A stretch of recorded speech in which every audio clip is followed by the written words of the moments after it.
Magazine.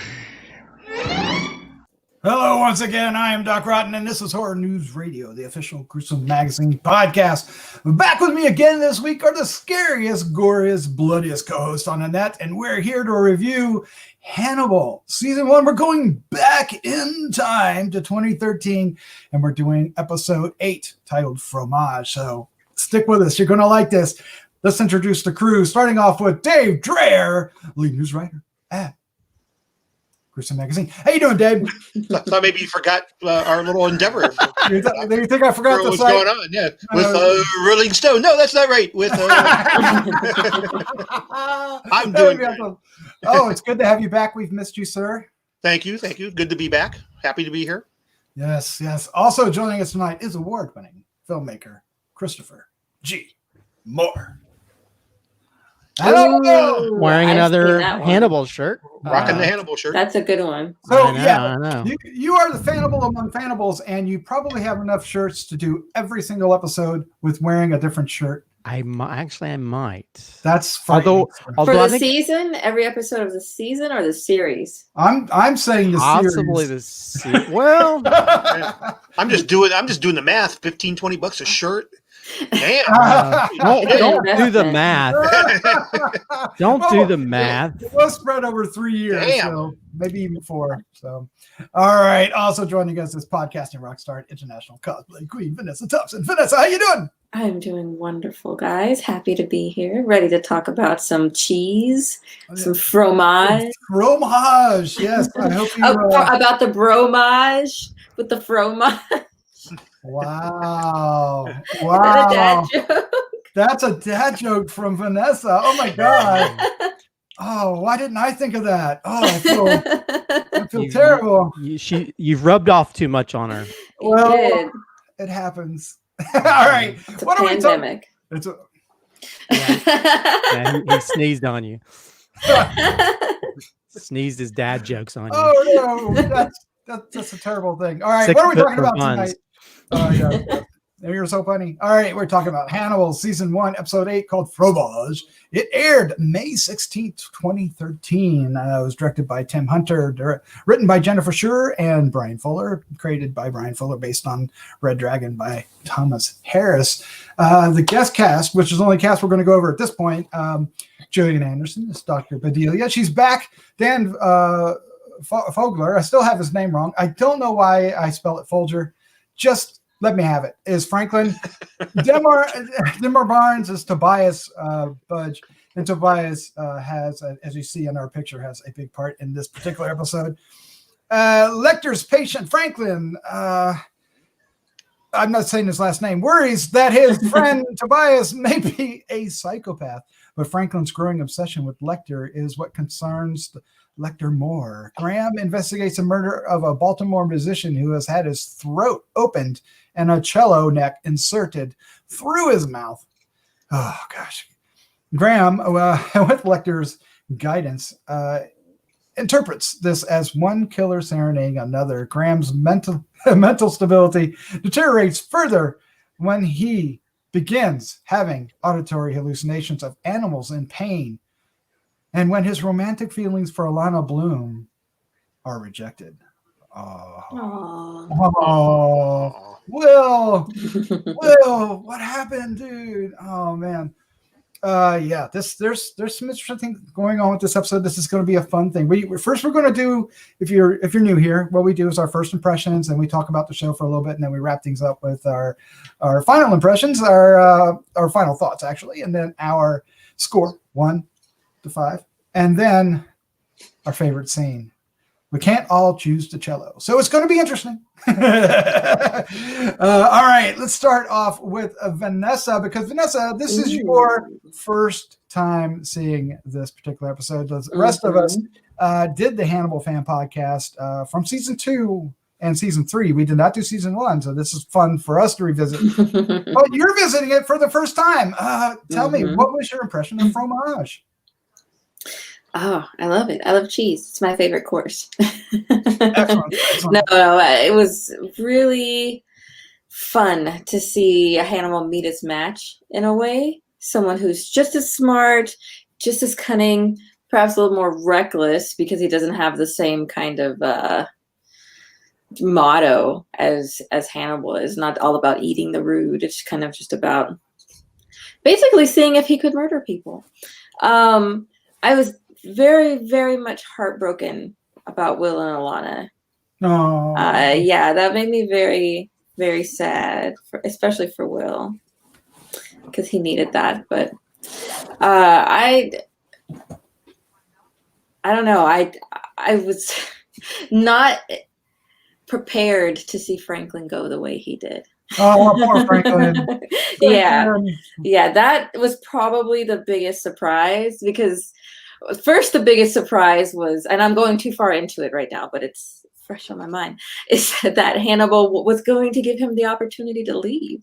I was very surprised by that kind of gesture, but then what Hannibal did after that surprised me even more, I think. He just got tired of it. He did.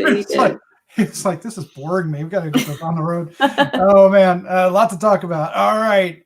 Dave Dreher, you're up next. What was your first impression of Hannibal? Episode 8.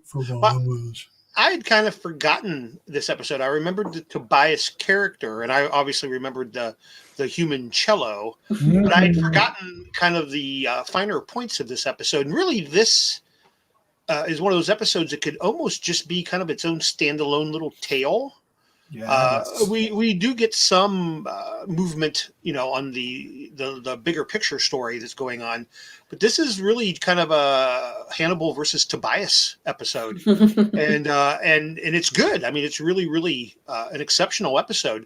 I think I had said on an earlier episode that that might have been my favorite episode. Episode 3 or 4, I can't remember what it was, but boy, watching this one again, this was a great episode.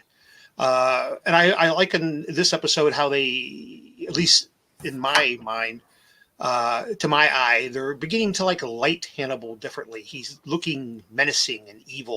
Yes. Lots of lower shots, and it's kind of a little more murky in the darkness. He just looked evil. He looked evil in this episode. And then obviously, as things progress, we get to see him in his full-fledged evil self. But I think this was an exceptional episode, actually. This in rewatching this now, I may have to recant and say this may be my favorite episode. We might be doing that a couple more times. It might be progressing. And we get that exceptional fight scene at the end of this, which I'm sure we'll talk about in depth. But my only recollection of a great fight scene comes, what was that, season 3, Doc? When there's a really good fight scene? Well, there's one. Well, I think each season had one. Did they?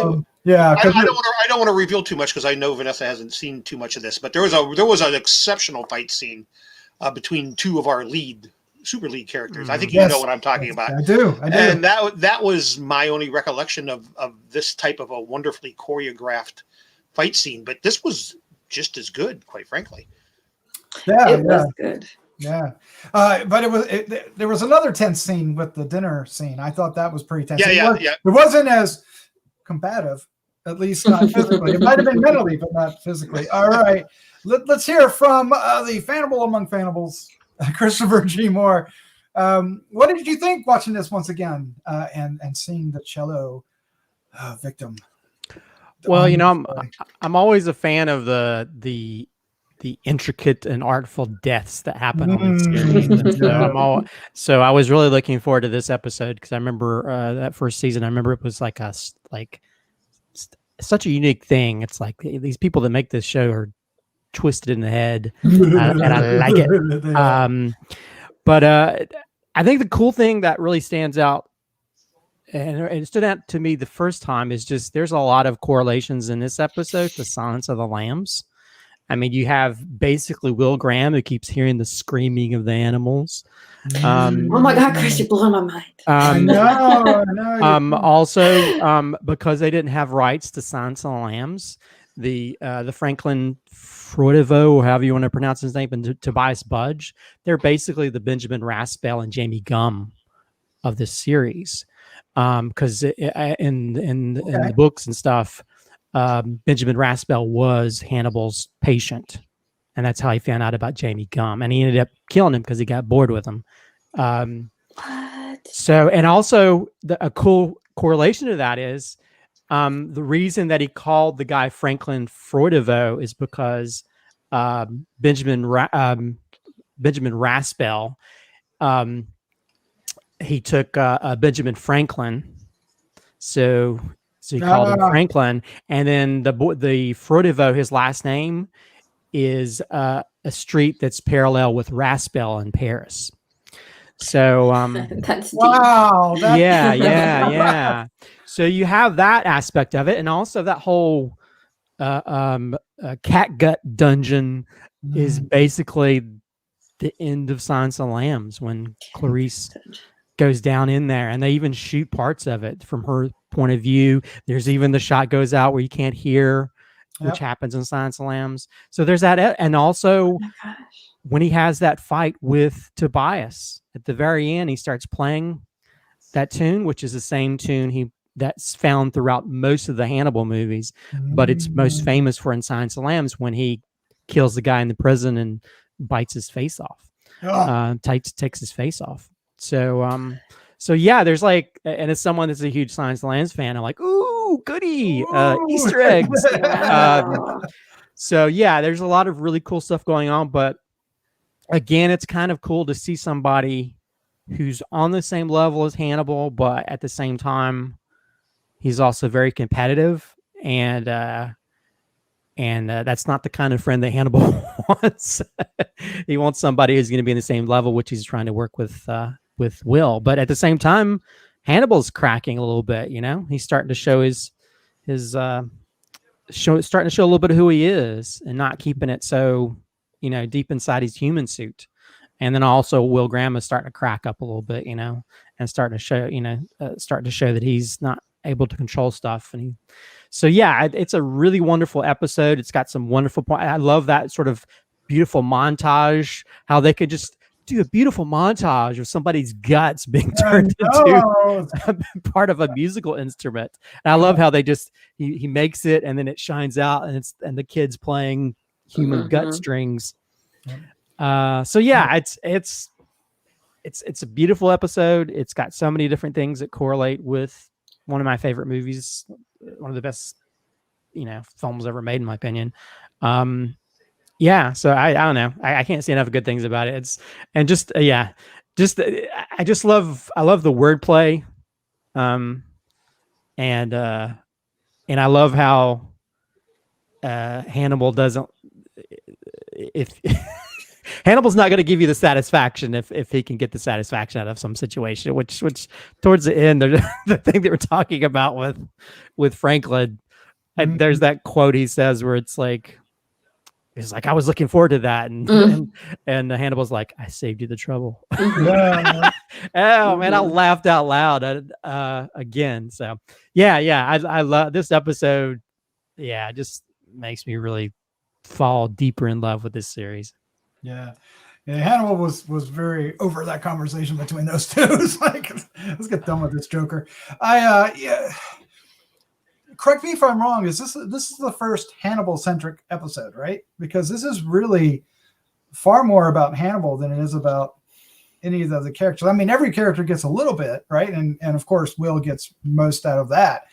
But we really focus on Hannibal a lot in this episode, and we even, you know, we get that dinner scene with him and Tobias that I thought was just great. I loved Hannibal's expression when Tobias revealed that he followed him out to a hangar. He's like, oh, "You're reckless. You're reckless, Tobias." And what was that great line there, Christopher, that he said to Tobias when he said, "No, I didn't poison you." Oh, I wouldn't want to. I wouldn't want to do that to the food. Or whatever. Yeah. Oh man, and Tobias's face just froze at that moment. That was awesome. I really enjoyed this. I remember it really brought me back, because I remember being just feeling so tense during that fight scene, because it was just like it goes on for quite a bit. I mean, it's a good rumble, and man, you're like on the edge of your seat, like, oh, what's gonna happen, you know? And Hannibal takes a licking too. Tobias gets some good licks in there. He gets his leg, and they smash each other in the face a couple of times with their heads. It's a good battle, really well choreographed and really well shot, and yeah, it was a lot of good stuff. But I think what I really liked with some of the quieter moments with his psychiatrist, right? With Bedelia, right? And she was like, you put up walls and you're just waiting for somebody clever enough to climb over it, and which was really interesting. And I think he took that to heart. And when Will comes back in the room, after, he didn't know if he died or not, right? Because it wasn't clear on who got killed. I said it. I think he was truly relieved. The character, you feel it, right? He was like, it was almost like your Fromage, right? Your romance. You could have had romantic music playing then. Well, they really try to drive home that is Hannibal's friend, and especially when Will comes over to his house unannounced when he's with Tobias at dinner. That's a friendship move. That's someone who came over to him as a friend, not as so much as a therapist, and so that cements that feeling kind of even more.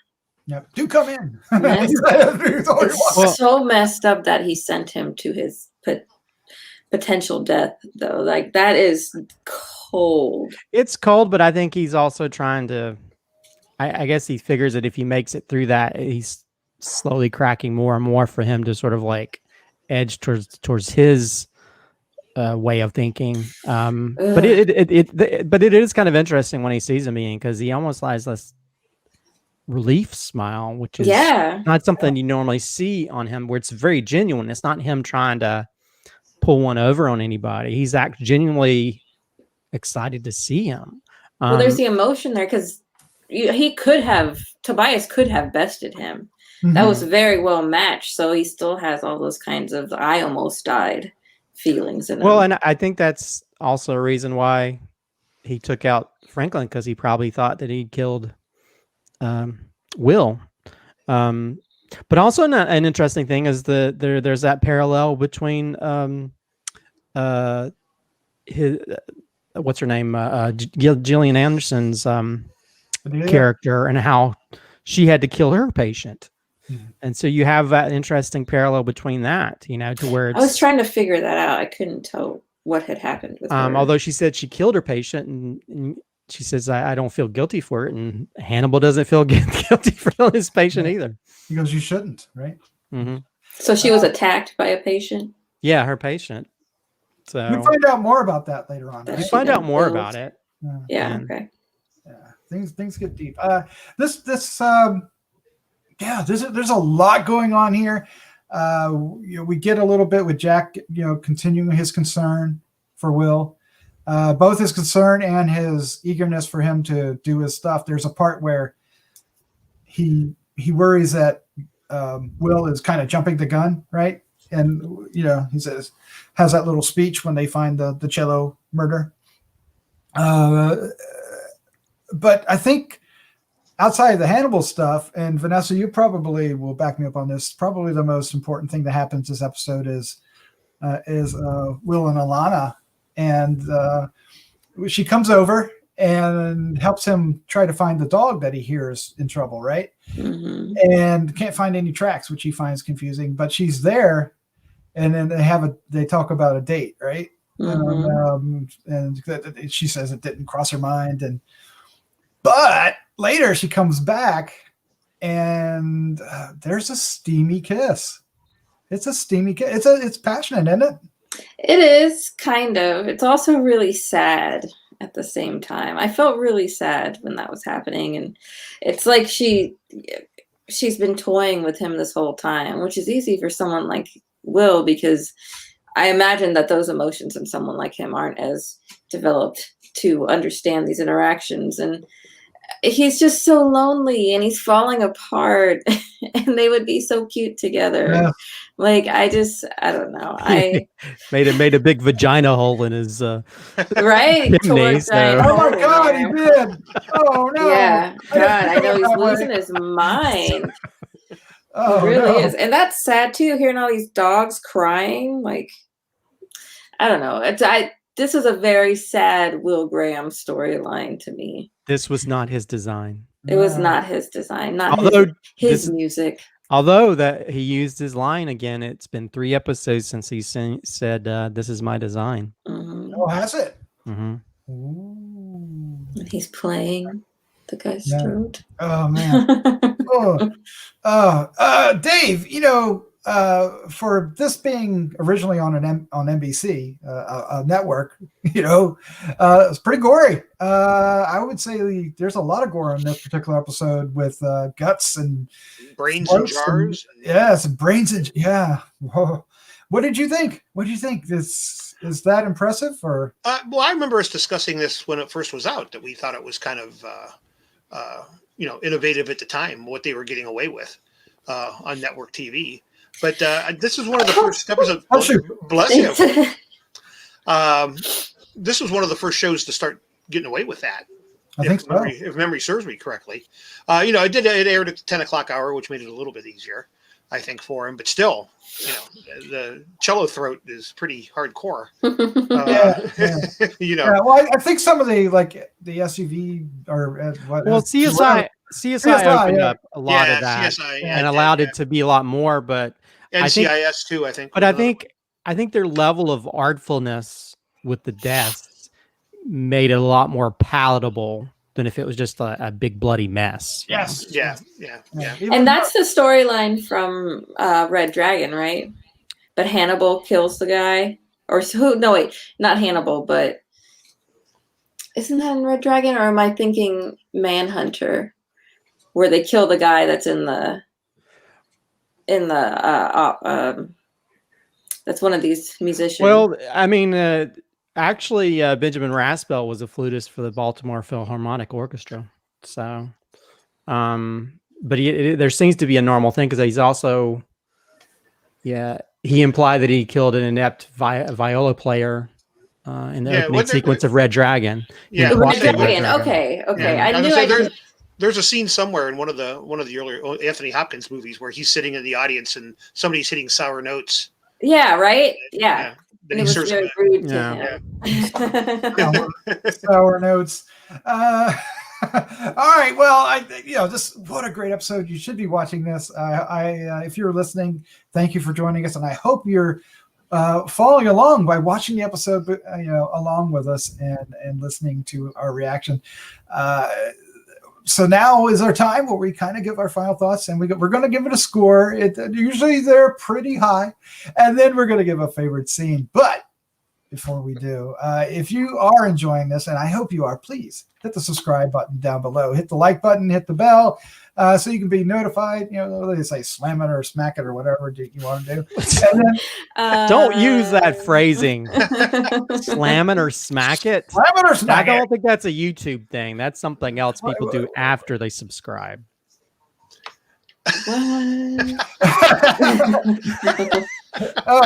Leave a comment. You can comment about that. Slap a comment down there. Just let us know what's going on. All right, let's do this. Vanessa, you are up first. Let us have it. I like how this episode was split kind of between really fun and then some really sad moments with Will. I agree with Chris, a super fun kill. It went back to like Dave was saying, the killer of the week or the murder of the week kind of feel. And, that's fun too. It's fun to have the more serious episodes and then mix the ones that are a little more wacky in there. And wacky. It's always cool to see what they're going to come up with. This fight scene was so intense and you really didn't know how this was going to come out. And what struck me the most that I've thought the whole time is just how Hannibal treated Will, that his willingness to put him through that kind of test, to put his life literally on the line for his friend. That's terrifying. And just shows how cold-blooded he can be when it comes to testing his theories or for seeing how far he can push people. So I don't know. I I think with that being said, I'm going to give this one a 5. If for nothing else, the fight scene alone, it gets a 5. But I think I'm going to say my favorite scene is when Hannibal sees Will walk in the room after he's been beat up and he doesn't know if Will is alive or dead. Because that's really what makes that moment even more impactful, when you see Hannibal's reaction to Will walking in, and you really know what he did at that moment. So yeah, he's a bad dude. He's a bad dude. All right. Oh, Dave, you're up next, sir. Give it to us. This is a really strong, great episode. We're really getting some great development with the Hannibal character. Totally buying Mads now as Hannibal. Yeah. Completely taken over the persona at this point. It's just a really strong episode. I don't want to say too much because you really would like if you haven't seen it, you need to really see it and enjoy it. There's some really great stuff in this. It's really well written. It's well acted. And I've been listening to Vanessa talk about how sending Will off to his doom. But I really think, and maybe this just comes from having already seen, the entire series. But throughout the entire series, Hannibal's constantly challenging Will, always, and Will is always rising to the challenge. This might be one of the first times we see it, but as we go through all 3 seasons, it's kind of a continuing point throughout the entire thing. Because in the end, and I don't think this is ruining it for anybody, but in the end, the only person that's ever really going to stop Hannibal is Will. He's the only one really formidable enough to actually do it. And I think Hannibal knows that, but he just keeps laying these little breadcrumbs out because Will's so mentally handicapped. He doesn't believe in himself, so he can, Hannibal can mess with him constantly. It's just fun watching it all play out. In a way, it's almost fun rewatching this, knowing that we know how things progress. Because we're watching Hannibal lay the groundwork for this, and then knowing how it's going to affect things later down the line. So, but yeah, I'm sorry, I got off on a tangent there. This is actually a really strong, really strong. Well, it's just fun, kind of seeing this through your eyes, Vanessa. You're seeing it for the first time, and it's kind of, in a way, I'm kind of re-experiencing it through you watching it more than myself watching it. I'm going to give this one a 4.5. It might be worthy of a 5, quite frankly, but I don't want to bite off more like a chew because the next episode could be even better. So I'm going to go with a 4.5. And my favorite scene, I mentioned at the beginning of the show, is just that one line when he says, "I didn't poison your food, Tobias. I wouldn't do that to you." Yeah. I just thought that was really funny. Right. All right. Christopher G. Moore, you're up next, bud.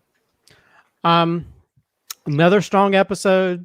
Of course, about every episode is strong in my opinion. So I'm biased. Tobias. Oh, you got one in. I'm trying to be on your level, Vanessa. Come on, Will. So yeah, another great episode. I mean, and even though this could be a standalone episode, you also see we see some progress in the character arcs. How Will is starting to crack a little bit more. Hannibal is having a hard time sometimes controlling his human suit. And then at the same time, we have this sort of new challenger, this Tobias guy who's basically, like Hannibal, and of course, for me, all the nice little Easter eggs and influences when it comes to Silence of the Lambs were just like, I feel like a sugary dessert of enjoyability because of that. Those dogs crying. Oh well, yeah, it's sad, but he Clarice was dealing with the same thing, and so the only way you got to make those animals stop screaming is to give in to the killer that he is, right?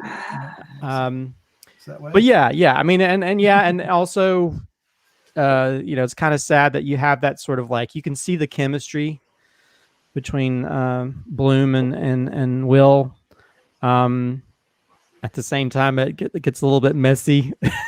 If you know what happens later on in the series.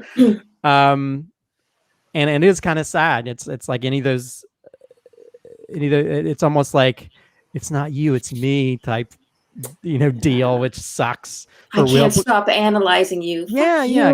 Alana, that was mean. Yeah. It's like, I'm not your patient. Of course, that is it the best thing to have somebody who's always going to be critical of you.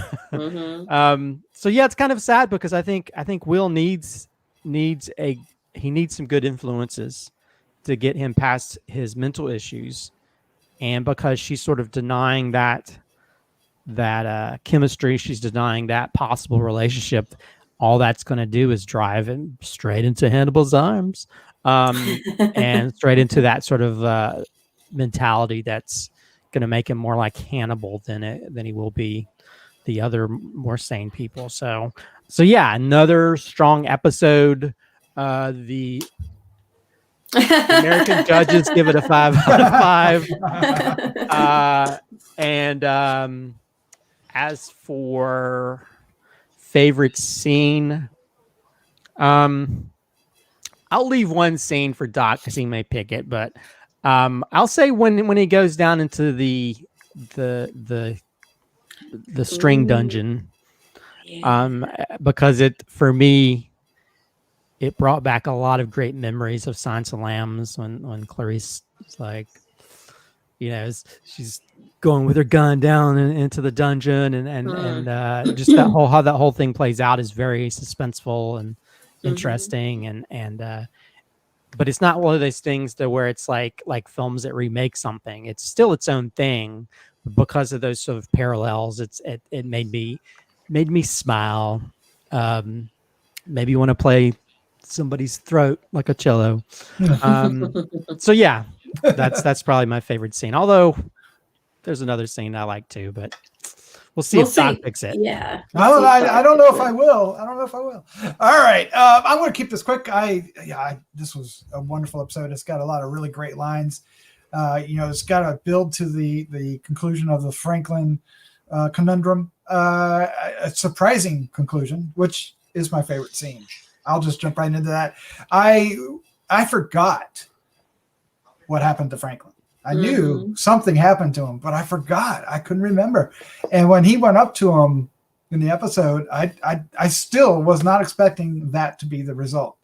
And I was like, oh, crap. And I was like, damn. And it just showed how, I think that's the second time, right, that we've seen him kind of like just all of a sudden sneak right up behind somebody and do something, Hannibal. So I love that this is a Hannibal-centric episode, and we really get into it. The dinner scene is fantastic. The dialogue between the two of them. My favorite reaction from Hannibal is when he finds out, what Tobias has done, and you could just see the "I'm going to kill you" on my face, on his face, right? So it's hard not to give this a 5. I mean, seriously, I remember being like my stomach tied up in a knot watching the end of the show when the first time came out, because you're like, oh, what's going to happen? You kind of forget. Yeah, it's Hannibal. Obviously, he's not going to die, but it's like, it's so tense. And how's he going to get away with it? What's he doing? And he does. your gut strings tied in a knot. Oh yeah. Yeah. not as bad as the cello guy, or whatever the other guy that ended up on the cello. He's a trombonist. Yeah, he was a trombonist. Oh, by the way, an interesting tidbit. You know that Gillian Anderson wasn't originally supposed to play the psychiatrist. You know who was originally? Angela Lansbury. Because he wanted a motherly figure for Hannibal to talk to, but her schedule didn't work out, so they went with Gillian. So they had to change the part because of that. So I think this series would have been much more. It'd be totally different, I think. Yeah, than what we're dealing with, especially later on. Season 2 would be awful weird. Yeah, I'm not there yet. Hannibal and Mrs. Potts. Oh no. That would just be weird. Serial murder, she wrote. Oh, one more minute. Here they come. All right. Wow. Yeah, wow. Thank you for hanging Dare out you, with Vanessa. us. I hope you enjoyed it. I am the inventor of Fromage, okay? I have high standards. You got raised to the level. All right. Thank you for hanging out with us. I hope you enjoyed this. Hope you will come back for the next episode. And if you like this, we're also doing a Lovecraft Country, and that is fun. And of course, our reviews on H&R. We'll get more into those as eventually theaters open up. But we got a couple surprises. October is going to be insane. Just hang on. October is like, maybe even though there isn't things in the theaters, streaming is got all kinds of crazy crap, and we're going to bring some crazy crap to you. Insane in the membrane. Yes. What? Yes. Insane in the brain. I think so. So. All right. Christopher, Vanessa, Dave, thank you for joining me. Yay. Anytime we can get to talk about Hannibal, I'm very happy. Yes, you are. All right. Let's say goodnight. Good night. Good night. Night.